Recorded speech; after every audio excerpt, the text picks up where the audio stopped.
Shalom, damai di hati. Kitab Kejadian pasal 1. Allah menciptakan langit dan bumi serta isinya. Pada mulanya Allah menciptakan langit dan bumi belum berbentuk dan kosong. Gelap gulita menutupi samudera raya, dan roh Allah melayang-layang di atas permukaan air. Berfirmanlah Allah, jadilah terang, lalu terang itu jadi. Allah melihat bahwa terang itu baik, lalu dipisahkannya terang itu dari gelap, dan Allah menamai terang itu siang, dan gelap itu malam. Jadilah petang dan jadilah pagi, itulah hari pertama. Berfirmanlah Allah, jadilah cakrawala di tengah segala air untuk memisahkan air dari air. Maka Allah menjadikan cakrawala, dan ia memisahkan air yang ada di bawah cakrawala itu dari air yang ada di atasnya. Dan jadilah demikian. Lalu Allah menamai cakrawala itu langit. Jadilah petang dan jadilah pagi, itulah hari kedua. Berfirmanlah Allah, hendaklah segala air yang di bawah langit berkumpul pada satu tempat sehingga kelihatan yang kering, dan jadilah demikian. Lalu Allah menamai yang kering itu darat, dan kumpulan air itu dinamainya laut. Allah melihat bahwa semuanya itu baik. Berfirmanlah Allah, hendaklah tanah menumbuhkan tunas muda dan tumbuh-tumbuhan yang berbiji, segala jenis pohon buah-buahan yang menghasilkan buah yang berbiji, supaya ada tumbuh-tumbuhan di bumi, dan jadilah demikian. Tanah itu menumbuhkan tunas muda, segala jenis tumbuh-tumbuhan yang berbiji, dan segala jenis pohon-pohonan yang menghasilkan buah yang berbiji. Allah melihat bahwa semuanya itu baik. Jadilah petang dan jadilah pagi, itulah hari ketiga. Berfirmanlah Allah, jadilah benda-benda penerang pada cakrawala untuk memisahkan siang dari malam. Biarlah benda-benda penerang itu menjadi tanda yang menunjukkan masa-masa yang tetap dan hari-hari dan tahun-tahun. Dan sebagai penerang pada cakrawala, biarlah benda-benda itu menerangi bumi, dan jadilah demikian. Maka Allah menjadikan kedua benda penerang yang besar itu, yakni yang lebih besar untuk menguasai siang dan yang lebih kecil untuk menguasai malam, dan menjadikan juga bintang-bintang. Allah menaruhkan semuanya itu di cakrawala untuk menerangi bumi, dan untuk menguasai siang dan malam, dan untuk memisahkan terang dari gelap. Allah melihat bahwa semuanya itu baik. Jadilah petang dan jadilah pagi, itulah hari keempat. Berfirmanlah Allah, hendaklah dalam air berkeriapan makhluk yang hidup, dan hendaklah burung berterbangan di atas bumi melintas cakrawala. Maka Allah menciptakan binatang-binatang laut yang besar, dan segala jenis makhluk hidup yang bergerak, yang berkeriapan dalam air, dan segala jenis burung yang bersayap. Allah melihat bahwa semuanya itu baik. Lalu Allah memberkati semuanya itu, firman-Nya berkembang biaklah dan bertambah banyaklah, serta penuhilah air dalam laut, dan hendaklah burung-burung di bumi bertambah banyak. Jadilah petang dan jadilah pagi, itulah hari kelima. Berfirmanlah Allah, hendaklah bumi mengeluarkan segala jenis makhluk yang hidup, ternak dan binatang melata, dan segala jenis binatang liar. Dan jadilah demikian. Allah menjadikan segala jenis binatang liar dan segala jenis ternak dan segala jenis binatang melata di muka bumi. Allah melihat bahwa semuanya itu baik. Berfirmanlah Allah, baiklah kita menjadikan manusia menurut gambar dan rupa kita, supaya mereka berkuasa atas ikan-ikan di laut dan burung-burung di udara, dan atas ternak, dan atas seluruh bumi, dan atas segala binatang melata yang merayap di bumi. Maka Allah menciptakan manusia itu menurut gambarnya, menurut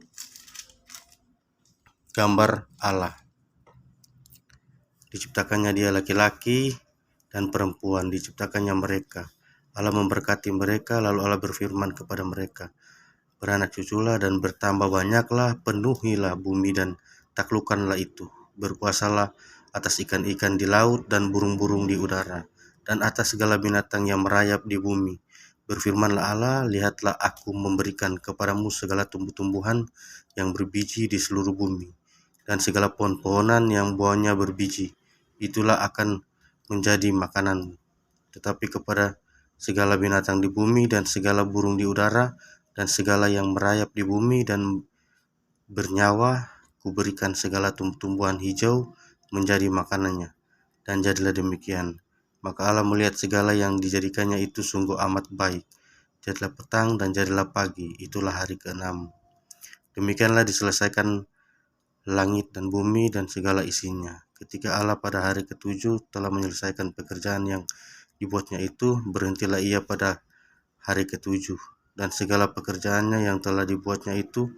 Lalu Allah memberkati hari ke-7 itu dan menguduskannya, karena pada hari itulah ia berhenti dari segala pekerjaan penciptaan yang telah dibuatnya itu. Demikianlah riwayat langit dan bumi pada waktu diciptakan. Ketika Tuhan Allah menjadikan bumi dan langit, belum ada semak apapun di bumi, belum timbul tumbuh-tumbuhan apapun di padang, sebab Tuhan Allah belum menurunkan hujan ke bumi, dan belum ada orang untuk mengusahakan tanah itu.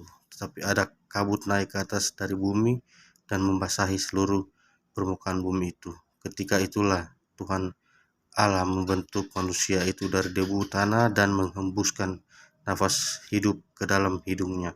Demikianlah manusia itu menjadi makhluk hidup. Manusia dan Taman Eden. Selanjutnya Tuhan Allah membuat taman di Eden di sebelah timur. Disitulah ditempatkannya manusia yang dibentuknya itu. Lalu Tuhan Allah menumbuhkan berbagai-bagai pohon dari bumi yang menarik dan yang baik untuk dimakan buahnya, dan pohon kehidupan di tengah-tengah taman itu, serta pohon pengetahuan tentang yang baik dan yang jahat. Ada sesuatu sungai mengalir dari Eden untuk membasahi taman itu, dan dari situ sungai itu terbagi menjadi 4 cabang. Yang pertama namanya Pison, yakni mengalir mengelilingi seluruh tanah Hawila, tempat emas ada. Dan emas dari negeri itu baik, di sana ada damar, bedola, dan batu krisopras. Nama sungai yang kedua ialah Gihon, yakni yang mengalir mengelilingi seluruh tanah Kus. Nama sungai yang ketiga ialah Tigris, yakni yang mengalir di sebelah timur Ansyur.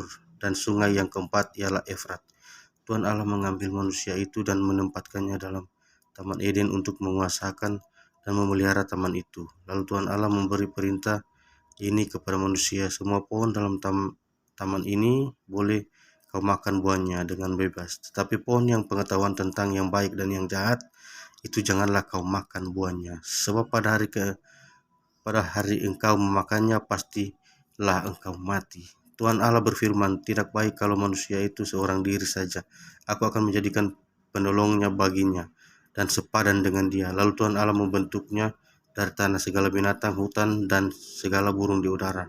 Dibawanya lah semuanya kepada manusia itu untuk melihat bagaimana ia menamainya, dan seperti nama yang diberikan manusia itu kepada tiap-tiap makhluk hidup, demikianlah nanti nama makhluk itu. Manusia itu memberi nama kepada segala ternak, kepada burung-burung di udara, dan kepada segala binatang hutan, tetapi baginya sendiri ia tidak menjumpai penolong yang sepadan dengan dia. Lalu Tuhan Allah membuat manusia itu tidur senyenyak. Ketika ia tidur, Tuhan Allah mengambil salah satu rusuk daripadanya, lalu menutup tempat itu dengan daging dan rusuk yang diambil Tuhan Allah dari manusia itu. Dibangunnyalah seorang perempuan, lalu dibawanya kepada manusia itu. Lalu